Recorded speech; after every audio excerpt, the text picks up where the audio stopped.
Rev up your engines!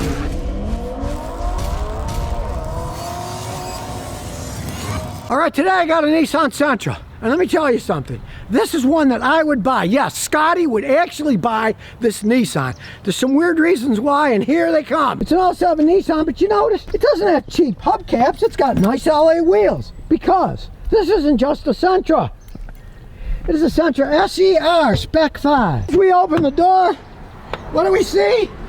It does not have one of those crappy Jatco automatics. It has a manual transmission with, for its day, a radical 6-speed. So do you have to worry about the Jatco automatic transmission blowing up? Of course not. It doesn't have one. It's got a racing 6-speed transmission. And these things are smooth to drive and they don't break down. He's still on the clutch. He hasn't worn the clutch out yet.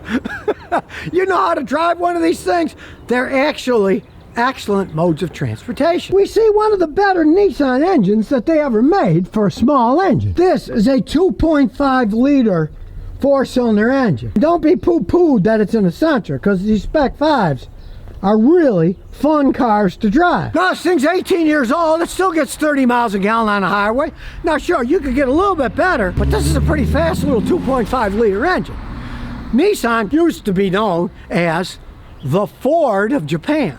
That they made cars that, although they might rattle and things, they went relatively fast and were fun to drive. Doesn't burn oil. It's got like 113,000 miles on it. Most of the parts are still original, the alternator and everything. These were solid built engines. Now, if you ever bought a Nissan with a nice engine, but a CVT transmission, one of my fans here came over with a Pathfinder and the tranny blew up at 64,000 miles. The engine still ran like a top. It was a V6 engine, a lot of power, but the transmission blew up. This thing has the 6-speed manual transmission and they get better gas mileage. There's nothing to put this car down for because what it costs, how long it's lasted and still going. The older Nissan, yeah, the headlights are faded. You can polish them off, you know. You can see the paint's fading off here and the rubber trim comes up. It even came off of my Toyota. I told them, just peel it off and polish it. It looks better with the chrome anyway. After Nissan built this particular car, they kind of took a wrong step and became wayward car makers, made a lot of mistakes, right? This, in terms of economic fun cars to drive, maybe the pinnacle of anything they ever made. It might not look like it to some people, but if you want transportation to get you from here to there, have fun, get good gas mileage, not worry about the transmission going out, you can find one like this that only has 100-something thousand miles on it. Hey, my advice is pick it up. If a mechanic checks it out and says it's in good shape, they can go a long, long time. But the only problem with it is its best part, the 6-speed manual transmission. 96% of Americans only drive automatics, so there's only 4% of you that are going to be thinking about buying something like this. We have to shift and shelf. But let me tell you something.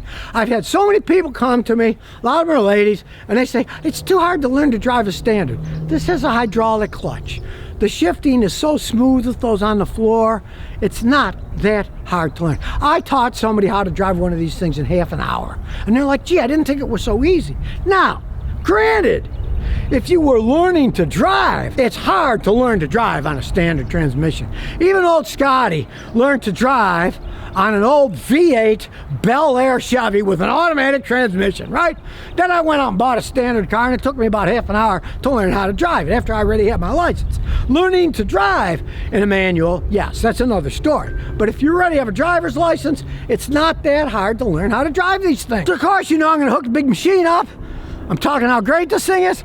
Let's see what the machine says. So here we go. We'll do diagnostics. Beeping, so it's doing its thing. No, it's North America Sentra B16 2007. Maybe all, but we can do a topology scan. Alrighty.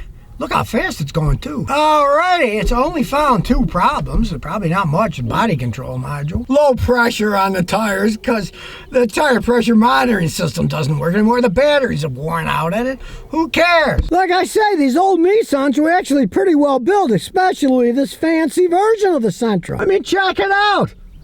Not only does it an oil pressure gauge, it's got a G-meter. See what kind of force you have when you accelerate or when you brake, and it's negative G-forces. That's pretty cool. Look at that.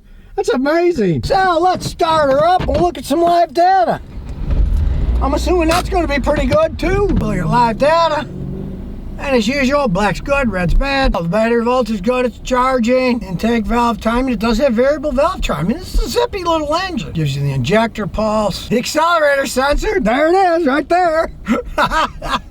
So far, everything looks good. Injector pulse is good. Look, the air fuel adjustment is minus 0.07, meaning that it is only 0.07% off of perfect. It's 18 years old. There's 100-something thousand miles on it. That is pretty good. Everything's black. So let's take it for a spin. It's real handbrakes, right? Here we go. Gotta grab this to get it in reverse. It's got a lockout. No backup camera. We gotta look. Does it shake? No, it doesn't shake. Easy to shift, like I'm telling people. These things aren't hard to shift. They're very smooth. Hydraulic clutches, very easy to go from one gear to the next. Fun for cornering. These little cars, hey, they don't weigh that much, and they corner quite well. Really light handling. Nissan used to make very good handling cars. Like I said, people used to call them the Japanese Ford because they made fast little cars. Maybe if Bonnie and Clyde were Japanese, they would have stole Nissans to rob banks. Fun little car. Of course, I'm driving it with one hand. It's 2.5 liters. It's powerful enough for this little car. So here we got a little drag strip. There's nobody behind us. Let's see what this baby can do. Wee-haw! This little baby can go. Wee-haw! I'm telling you, this car's a lot of fun to drive. Doesn't matter that it's 18 years old. Still runs like a top. Man, this is a fun little car. God, if I could find one like this, I'd pick it up in a heartbeat. You know how to drive, you don't need a V8 in this thing. 2.5 liter Ford's got plenty of zip. Listen to that baby hum. Wow. In top gear, we're going 60 miles an hour. It's barely going over 2,000 RPM. Good gas mileage and a lot of fun, too. Hey, this thing's fun to drive. Puts a smile on my face. Unlike modern Nissans, that put a frown on their owners' faces when their transmissions blow up or their engines go. They were making good cars back in 2007. And back we go on the other side of the airport. Nice handling car. Okay, so what do I think about this Sentra? It's got a big problem. It goes too fast and it's too much fun to drive and it would get me in trouble. Let me tell you, I know I can't control myself, right? But it might not look it. This is probably the best small car they ever made. It's a big deal that it's the fancy R version because that 2.5 liter engine, power, still doesn't burn oil after all these years. And it's still the original clutch and it still goes like a dream. Hey, if you're looking for a fun car, you can find a low mileage one of these. Hey, snap it up. You know, it might not look like much, but hey, it's a lot of fun to drive and it still goes like a dream. Unlike modern Nissans. But what can you do? You know, the world changes. This is probably their height. Sort of like when the Confederates invaded Gettysburg. They went downhill from then. Well, Nissan did after they built this thing.